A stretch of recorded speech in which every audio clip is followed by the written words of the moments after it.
I cleaned up your room, Lara. It was a mess. Emerging from my room with a smug grin on her face was Sherry, my son's wife. Oh, thank you. I had just cleaned my room a few days ago, but maybe it still looked messy to someone else. I decided to just thank her for now. Sherry, my son's wife, never lifts a finger around the house. She's always snarky and throws tantrums when things don't go her way. So her cleaning my room, that's suspicious to say the least. I don't know what you're up to, but it won't work. I muttered quietly, making sure Sherry, who was watching TV at high volume, couldn't hear me. Then I went back to my chores. I've put up with a lot from her, and my patience is wearing thin. I've warned her before, but if she continues to act this way, she'll have to face the consequences. My name is Lara, and I'm 73 years old. I met my husband Frank at a social event. We were both shy at first, but now we enjoy our evening coffee chats. After we got married, I became pregnant with our son George. Frank was thrilled and helped me with chores, even though he was clumsy. Once George moved out for work, our lively home became quiet, and we felt a bit lonely. Then George brought home Sherry, his then girlfriend. Frank and I thought she was beautiful and well-mannered. Sherry looked dazzling as she sat on the sofa with her long black hair tied up and her back straight. My husband and I talked a lot with Sherry, leaving George alone because he was too nervous to understand what he was saying. We liked her so much that we encouraged George to marry her quickly, which they did. Life got busy again, with their honeymoon and moving to a new place, but we enjoyed it. We were disappointed when they decided not to have children, but we understood. We thought peaceful days were ahead, but we were wrong. They kept coming back home for trivial reasons. Whether it was a broken air conditioner in the summer or unpaid electric bills in the winter, they'd stay with us but leave all the work to us. At first we felt sorry for them, but it became increasingly annoying. Frank, who once welcomed them warmly, now gets stressed just seeing them. As for George, he's as oblivious as ever, acting like he can do whatever he wants. My son and daughter-in-law decided to come visit us out of the blue. George called me last week and said, "Hey, Mom, we're coming over next week. Just a heads up."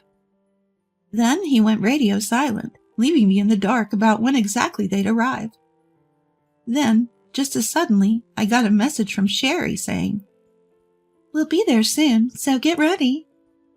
I had to scramble to prepare everything. Frank said, "You handle the bedding and clothes. I'll go buy the groceries we're missing. If you could jot down a shopping list, that'd be neat. That'd be great." Then he went to change. I thanked him and quickly wrote down the ingredients for tonight's dinner, placing the note on the living room table. Then I started airing out the guest futon. When I returned to the living room, Frank was looking at the note. "Is this everything? If you remember anything else, just text me and I'll pick it up." He left with a smile, and I couldn't help but smile back. Just as I was about to get the clothes, I heard a loud voice from the entrance. "Lara, are you there?" Sherry was calling out to me from the front door without even ringing the doorbell. I rushed to open it. "Come on, you knew we were coming. Why didn't you leave the door open?" Sherry complained as she walked in. When she heard that, she instantly wrinkled her eyebrows and complained. "What's the matter? It's rude not to be happy when someone comes to visit," she retorted. I held my tongue and welcomed her in. "Where's George?" I asked, noticing his absence. "Oh, Frank snagged him for grocery shopping." I was a bit annoyed by her nonchalant attitude, but decided to let it go and continued with my preparations. Sherry didn't lift a finger to help. She just sat there, eating her own snacks and occasionally laughing at the TV. After a while, she suddenly stood up and left the living room. I assumed she went to the bathroom and didn't think much of it, but when she returned, she looked pleased. Lara, your room was a mess, so I cleaned it up for you. I was taken aback. She had gone into my room without asking. I had questions, but decided to thank her anyway. She grinned and plopped back down on the sofa. Just then, Frank and George returned. I had asked Frank to buy quite a lot, knowing that the young couple would be staying for a few days. Frank had apparently enlisted George as his pack mule, and it looked like he had accomplished his mission. Frank handed me the groceries, stepping over a visibly exhausted George, who was still holding bags at the entrance. After saying thanks, I took out what I needed and started putting the rest away in the fridge.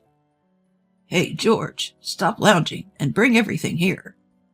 Frank, who had just scolded George, still sitting by the entrance, pours himself some iced coffee and heads to the living room.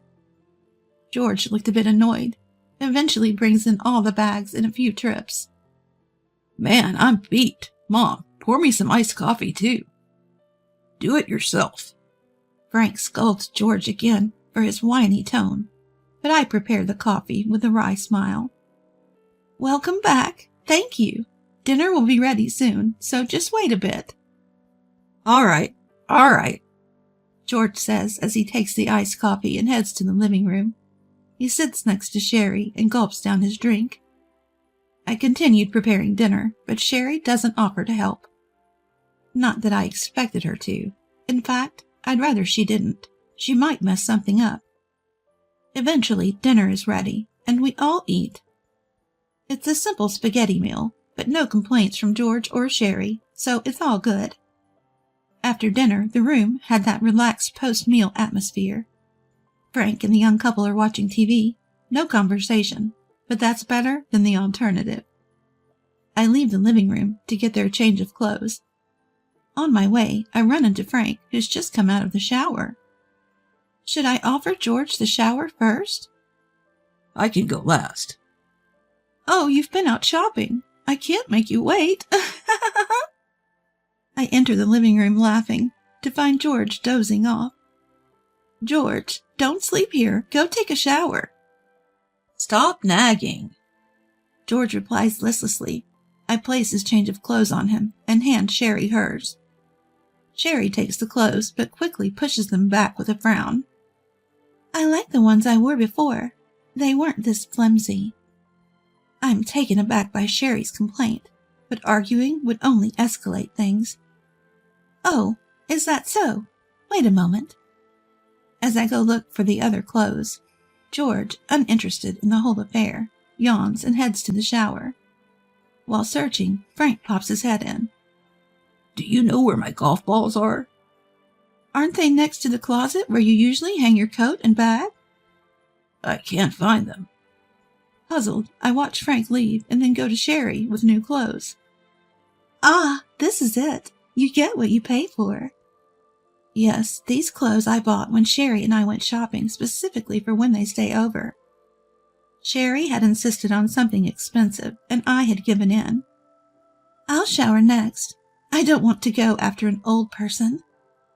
Just as I'm about to retort, Frank returns, looking concerned.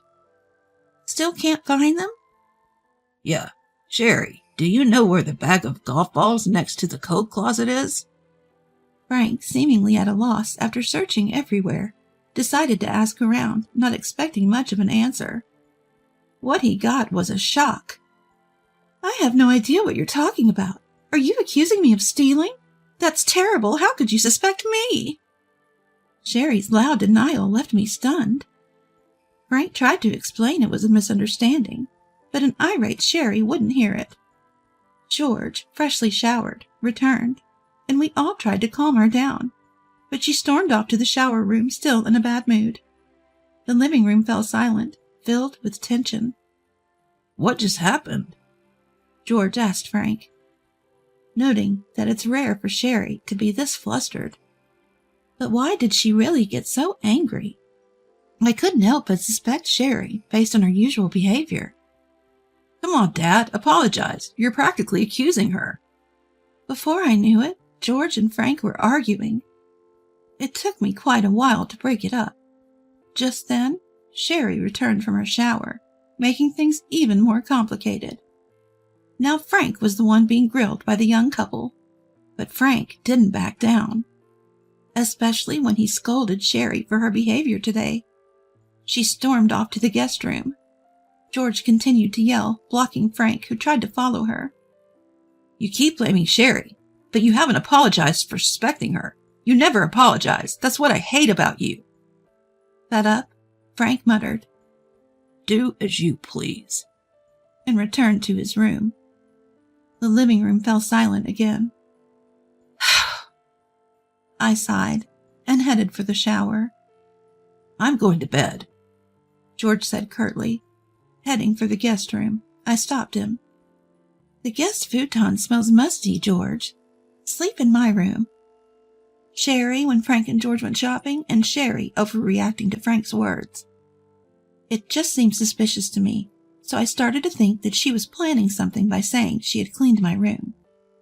So I decided to let George use my room, which was supposed to be for Sherry. "Your room? I'm fine with a little mustiness. I'm not a kid anymore." "What if you get pneumonia?" "See, that's what I mean. Fine, I get it."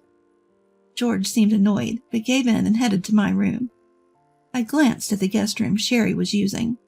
She wouldn't know about this exchange, being in a bad mood. If nothing's wrong, that's fine.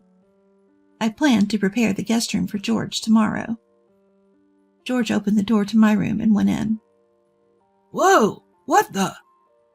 I heard George scream and rushed to my room, flinging open the half-closed door. I turned on the light and was speechless. George was in the room, clutching his leg in pain, surrounded by a scattering of golf balls. The golf balls Frank had been looking for were strewn all over my room. In a pitch-black room, George must have stepped on it. Of course he did. Who would ever think there'd be golf balls scattered all over the room? George lost his balance, stepping on one, tried to regain it, but ended up putting his weight in the wrong place and fell. It seemed like he hit the floor hard with his entire body. He's clutching his leg and whimpering, tears streaming down his face. Hearing the commotion, both Frank and Sherry came out of their rooms. Frank peered into the room from behind me and said, "What's going on here?" as he tried to help George up. But Frank also tripped on a golf ball and almost fell just like George. I turned around. There stood Sherry, pale as a ghost, trembling. Why is this happening? This is Lara's room." Her voice was so soft, it could have been drowned out by Frank's urgent questioning of George. "Yes, this is my room. Speaking of which, Sherry, you cleaned this room today, didn't you?" At my words, Frank and George turned around, and Sherry took a step back, flustered. "Did you see these golf balls when you cleaned?" I asked gently. Sherry just stood there, shaking. "Sherry, do you know anything about these golf balls?" Still Sherry remained silent. "Hey, Sherry, what's going on? Answer me." George, losing his patience, raised his voice. But he's clearly in pain from the fall. I didn't know you'd be coming into this room." Reluctantly, Sherry backed away, shaking her head. Frank muttered, "We have no choice but to call an ambulance and the police." At those words, Sherry collapsed on the spot, sobbing.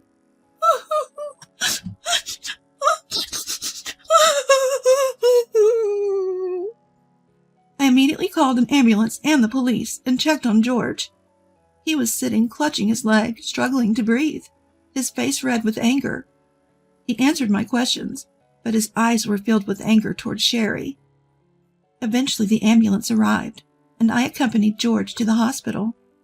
After an examination, it was determined that George had fractured the top of his foot and would need to be hospitalized. By the time we got to the hospital, his foot was swollen and bruised, almost too painful to look at. The nurses and doctors advised reporting the incident to the police, clearly displeased with the situation. I said I would and stepped out to call Frank. Frank answered and told me the police had arrived and were currently taking statements. The call was handed over to the police officer, who said they would like to hear the full story later, to which I agreed. According to Frank, Sherry was just sitting on the floor, unresponsive to anyone or anything. After hanging up, I returned to George's hospital room, received instructions for his hospital stay, and decided to go home to gather some essentials. When I got back home, there was a crowd gathered around, making it difficult to get in. Finally, making it inside the house, Sherry immediately started to lash out. "Why wasn't it you? Why did George go into that room? If you had gone in, none of this would have happened to George." Breaking free from the police officer's restraint, Sherry lunged at me. "It should have been you. You're already old. If you had fallen, this house and this land would have been mine soon." Sherry, spewing hateful words with a ferocity that felt like she could bite me, was pulled away by Frank and the police. Still, she continued to hurl insults at me, struggling to break free and lunge at me again.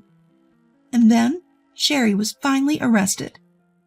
Suddenly, silent as if a switch had been flipped, she was escorted out of the house by the police. She was put into a police car and taken away, drawing the attention of many onlookers.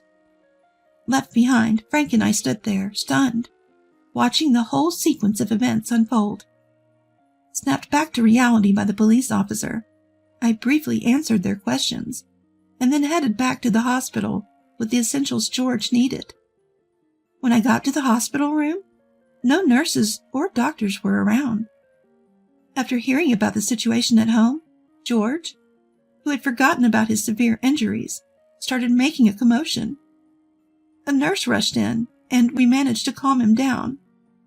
"I've been suspicious of her for a while. The way she sometimes looks at Mom bothers me. I've been meaning to say something." Despite what he said, I'd never sensed any such thing from George, nor did it seem like he'd noticed. Rather, he always seemed to avoid getting involved in troublesome matters. George has always been the type to say whatever sounds good to get through the moment. This time was probably no different. I was utterly exasperated. "Hey, Mom, I've been thinking for a while now." George, who had been ranting just moments ago, suddenly lowered his voice. Curiously, I asked what it was. "I'm thinking of breaking up with Sherry." I was surprised, but considering everything, it wasn't unreasonable. I don't know how Sherry acts when it's just her and George, but her behavior during visits has been terrible. She acts as if she's entitled to special treatment, refuses to help out, and throws tantrums if things don't go her way. We've never liked her, but we never thought about forcing George to divorce her. We've never been fans of her behavior, that's for sure. But that doesn't mean we ever thought about pushing George to divorce her. We never asked George what he thought about Sherry, and it felt wrong to even consider it. After all, George is an adult, and it's not our place to meddle in his marriage. Frank and I have even talked about staying out of it if George doesn't say anything. But now, George is coming to us for advice on divorce. I was at a loss for words. "Mom, she's always been so harsh with you, and she's been rude to Dad too. I can't take it anymore." That's when I felt something was off. Sure, Sherry has never held back her disdain for me. She doesn't even try to hide it, and I assume she acts the same way when it's just her and George. But she's indifferent to Frank. Frank is a gentle soul, but he's not much of a talker and has a stern face. That's probably why I've rarely seen them talk since they got married. So it felt odd when she got flustered after Frank asked about the golf ball incident. She usually just gives cold replies, but this time she raised her voice. She must have felt exposed by Frank. "Do I have to pay alimony if we divorce? And there are hospital bills too. Can you help, Mom?" That's when it clicked. George has been trying to butter me up for this very reason. It's heartbreaking, but George is my flesh and blood. I can read his expressions and gestures. I know what he's thinking. I've always found him adorable and couldn't help but meddle, but ever since he hit puberty, He's found it annoying. Like Sherry, George also resents us, but he's playing the good son for the sake of money. Hey, George, what happened to the money for the car you said you were going to replace? The other day when our son and his wife were visiting, my son said he was thinking about getting a new car and needed some financial help because it was a bit pricey. Obviously, if he mentioned this in front of Frank, he'd be met with opposition, so he discreetly came to me. I couldn't say no to my dear George, so I gave him the full amount. But the car he drove home in was the same one he had before. So you haven't bought it yet? If that's the case, you can use that money for the hospital bills. It might not cover alimony, but it'll help. But then what about the car? You can save up again once you're better. We have our own lives, you know. You're old enough to figure things out yourself. I'm pissed off. I was dumbfounded that George still expected financial help from us at this point. I left the hospital after saying just that. The truth is, I knew George had been squandering the money I gave him. Sherry had told me, though she was obviously benefiting from it too. I've always worried about him and meddled in his affairs, but it seems that has backfired. I took this as a good opportunity to tell Frank everything. After hearing me out, Frank said, I've been meaning to talk to you about this. He recently lost his job and is in considerable debt. I was shocked, and so was Frank, who had heard this while they were out shopping. At this point, there's nothing more to say to George. Frank and I decided to disown him. Some time has passed since then.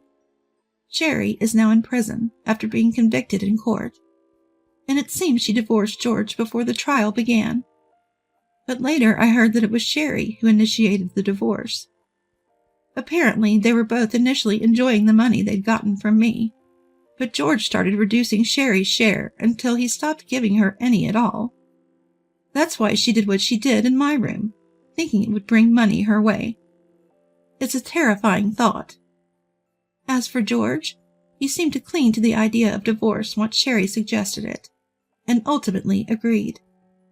He's not burdened by much alimony, but he's drowning in the debt he created. Of course, the money for the car had long been gambled away.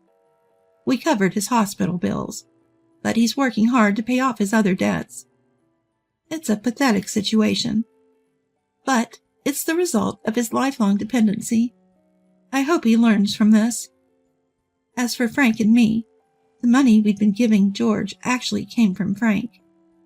I didn't have that kind of money, but Frank loved George and wanted it to come from me. Now that's no longer an option. We're planning a hot spring trip we've never taken before. I do regret putting George through all this, but considering everything, it can't be helped. Now, the happiest moments are when Frank and I are looking at travel magazines.